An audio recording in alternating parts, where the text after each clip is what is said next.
Welcome to The Faithful Steward. This is a podcast all about sharing biblical wisdom and practical insights in order to help church leaders pursue and teach financial freedom as part of Christian discipleship. We believe this is a spiritual conversation, and this is a place where the church needs to lead the way in order to move our communities forward in how we steward God's resources. I'm your host, James Lenhoff, and I am so passionate about this conversation and helping leaders have the confidence to step into it.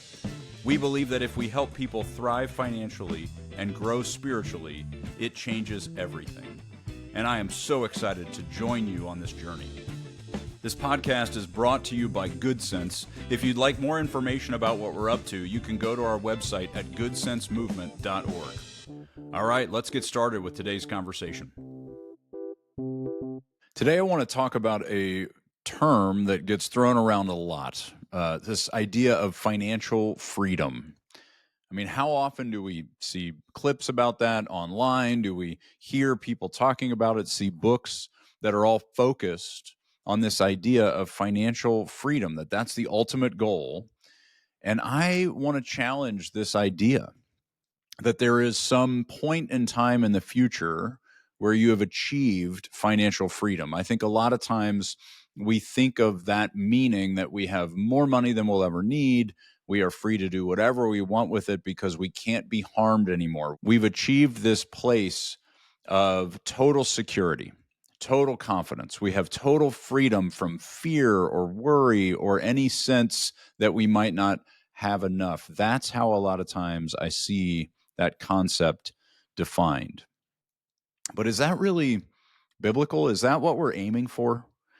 Are we really trying to accumulate so much that we have the freedom to do whatever we want because we don't owe anything to anybody or because we don't actually have to worry about anything anymore? We've become completely and totally self-sufficient.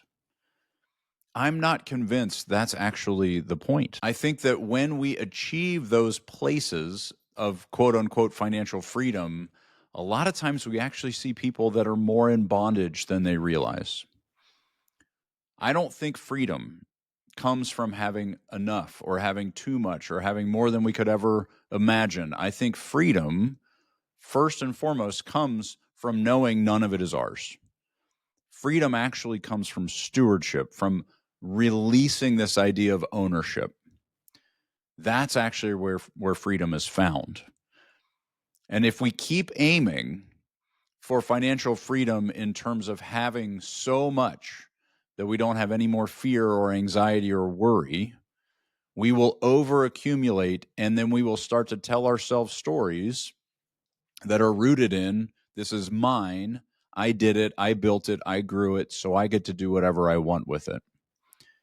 And here's the problem. Those stories end in slavery. They end in bondage. Look, we see this in the parable of the Prodigal Son. Jesus tells us about this kid who says, give me what's mine because I'm going to go and do whatever I want. I'm going to experience total freedom.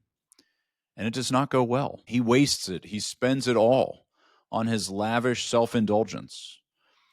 And in the end, he realizes this isn't actually where it's found. This isn't what life is all about. And he goes back to the Father. And I have seen story after story of people who have accumulated and over-focused on building to a place where they have nothing to worry about, but all of a sudden, what they worry about is their money.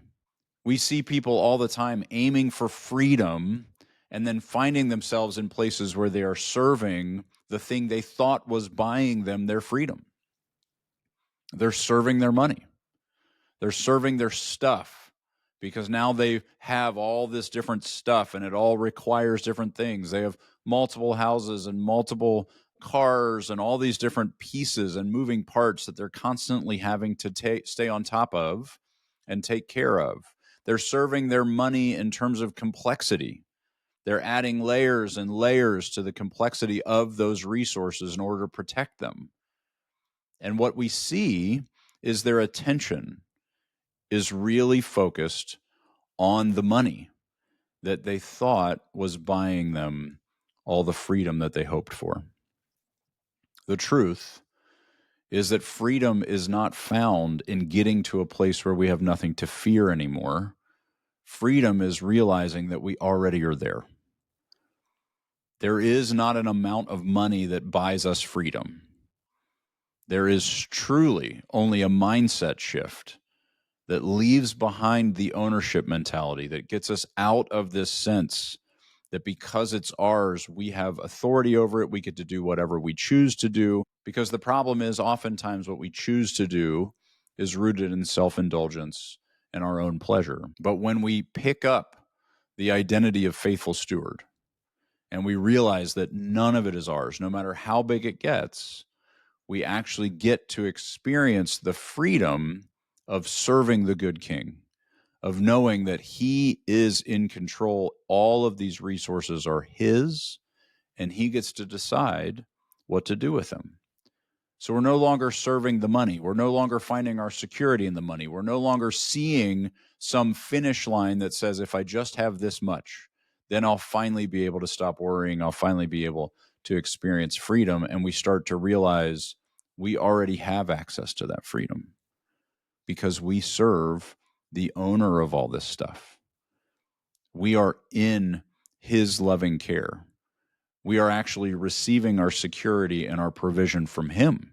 I think this goal of financial freedom is actually, in many ways, causing our attention to turn to numbers and math and accumulating, and we lose sight of Jesus.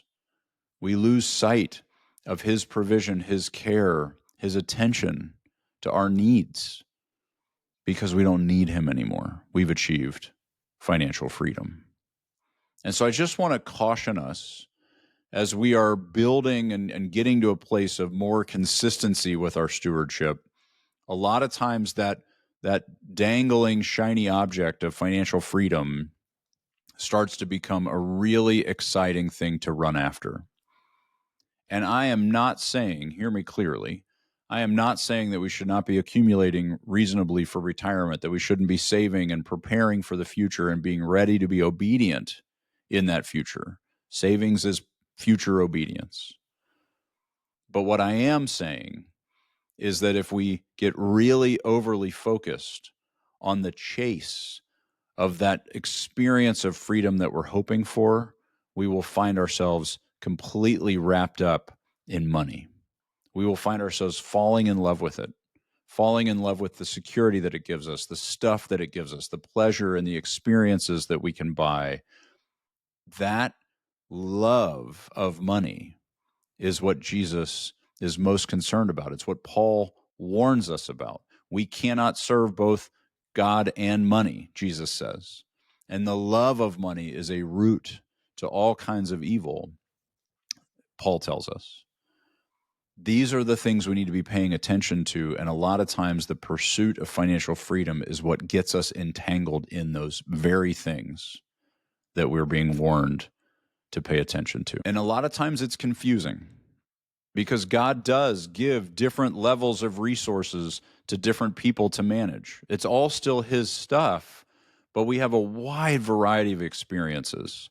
And it's really hard not to see other people's experiences and want that, envy it, be jealous of it, want to experience whatever we think they're experiencing.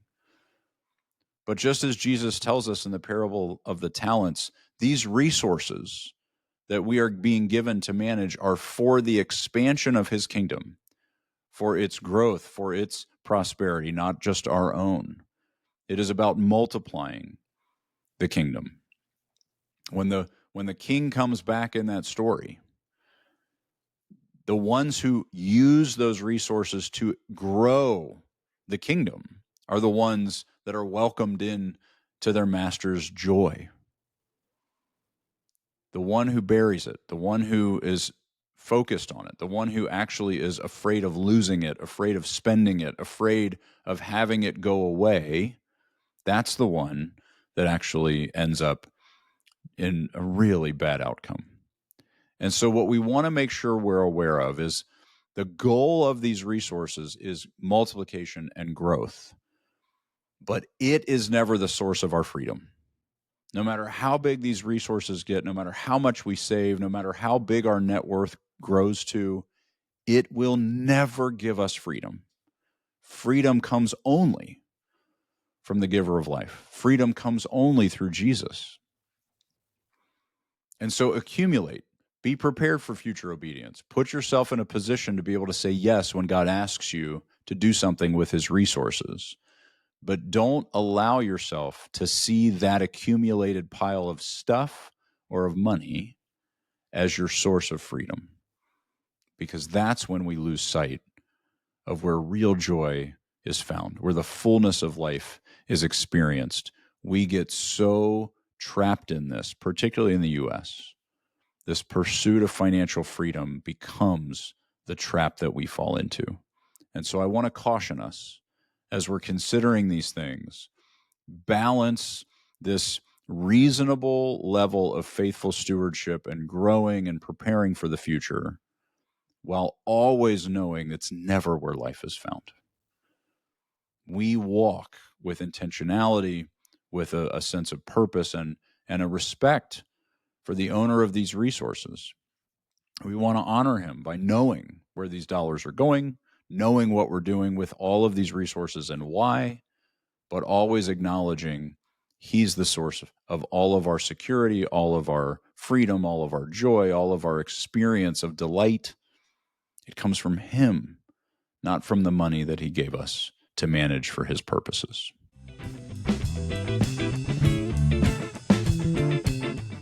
Well, thank you so much for listening to the Faithful Steward podcast. Be sure to check out the show notes for links and other information that we mentioned in today's episode.